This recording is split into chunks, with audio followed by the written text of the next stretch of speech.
Yo, what is going on everyone? Thank you for joining me for another manga chapter review, and in today's video we're going to be going ahead and taking a look at the brand new chapter for Jujutsu Kaisen, chapter 203 titled Blood and Oil Part 2.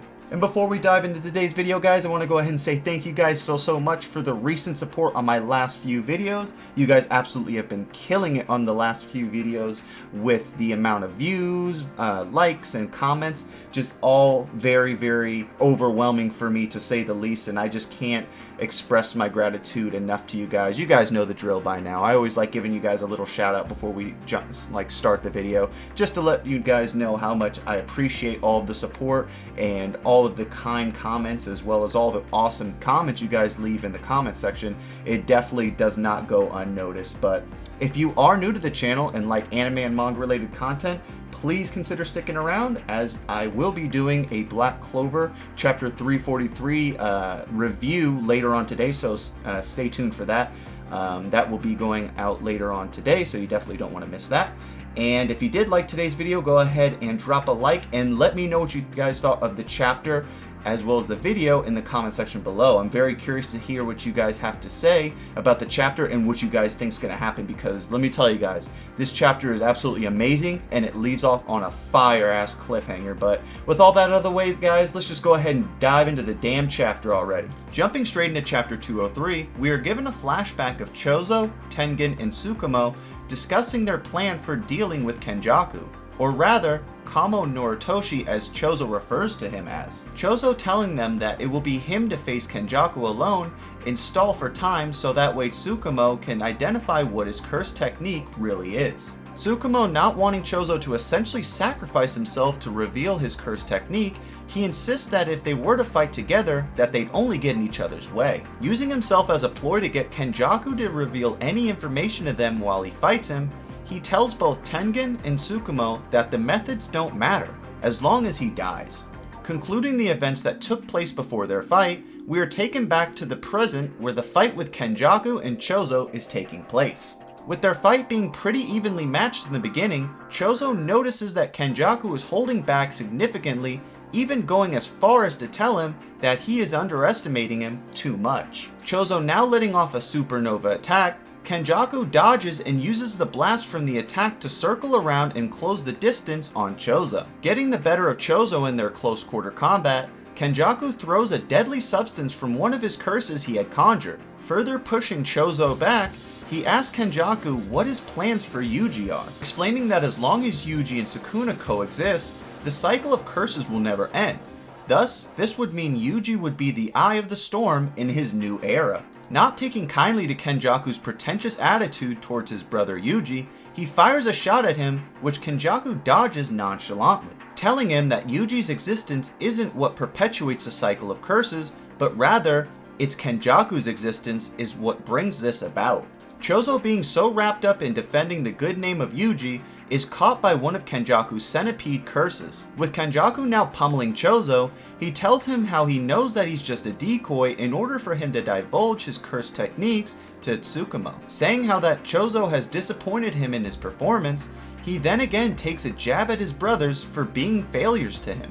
This infuriating Choso, he forces Kenjaku off of him briefly before he is caught in a massive attack by Kenjaku, telling him that since he knows Choso's game plan, he only intends to use Suguro Gero's cursed spirit manipulation, as well as saying that with him imbuing the cursed spirits with his technique, they are now strong enough to take on a grade 1 sorcerer. Tengen seeing enough of this, Tsukumo tells her not yet and to not interfere. Choso, now on the brink of death, recalls to his precious younger brothers and expresses his deepest regret for letting them down. Wanting to be the ideal role model for them, he states that it is what it means to be an Oni-chan, telling himself that even though he hasn't been able to land a single hit on him, he cannot allow him to say that his brothers aren't fascinating. Kenjaku's expression changing from cocky to surprised within seconds, we reach the end of the chapter with Choso's resilience shining.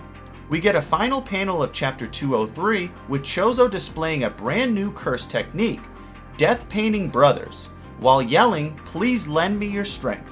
With this extremely hyped cliffhanger, what exactly does this new curse technique from Choso seem to be? Will it be able to give birth to his domain expansion and possibly thwart Kenjaku's plans? or will Choso's determination be for naught? And alright guys, this is going to go ahead and wrap up the chapter synopsis for chapter 203. Now let's go ahead and dive on over into my thoughts as a whole for the chapter. And man guys, was this chapter absolutely so freaking hype. Now, I mean, I was initially way more hyped, but for some reason my audio recording program decided to like tell me I wasn't going to be recording anymore. So it stopped like 3 minutes into my recording of what I was talking about. So that was really annoying because I don't even remember where I left off, but we're just going to go ahead and we're just going to, you know, roll with it guys. But let's just go ahead and like, listen guys, this is a must, this is a given, this is like the obvious. We got to give this chapter a 10 out of 10.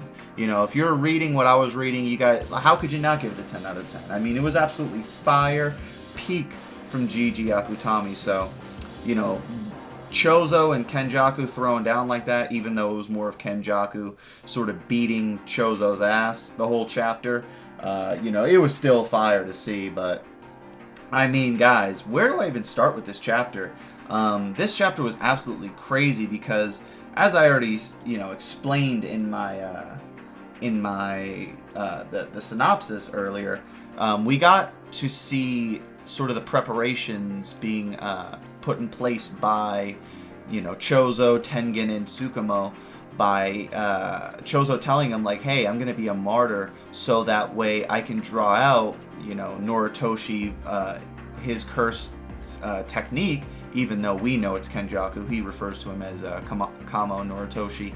But I mean, just guys, this was crazy because not only did we get to see Choso finally back in action, but against Kenjaku, and we got to see so much from Kenjaku, even though he tried to sort of like lowball Choso in a way, because if you guys remember, he does explicitly tell Choso that, you know, he's like, listen, I know you're just trying to stall for time and you're trying to get me to play my trump card so that way Tsukumo can come in here and like wipe my ass out, but I'm not gonna fall for it.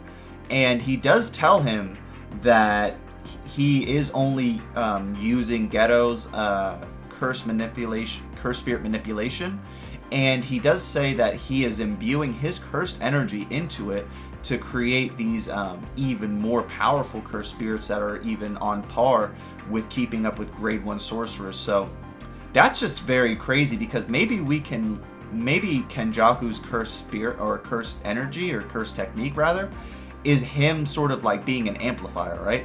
Maybe what he does is he can get a hold of cursed energy or cursed techniques, and it like further imbue their potency.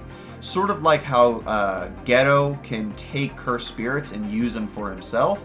Maybe Kenjaku can take the cursed spirits of whoever's body he wants to possess, and then imbues their effect with his cursed energy. I mean, it definitely sounds like that could be sort of what his curse technique could be, but it's not quite sure. I'm pretty sure it's way more complex and crazy than that. Hopefully it's not as crazy as Hikari's curse technique. So definitely very, very interesting to see if we get to see Kenjaku's cursed technique at all throughout this fight, because I do think he might show us a glimpse of it, right? Because I feel like, especially with the cliffhanger, Choso is definitely going to push him in the next chapter. So I'm very, very excited to see that. But I'm just more so excited to see this crazy ass new technique that Choso sort of just brought out of nowhere. So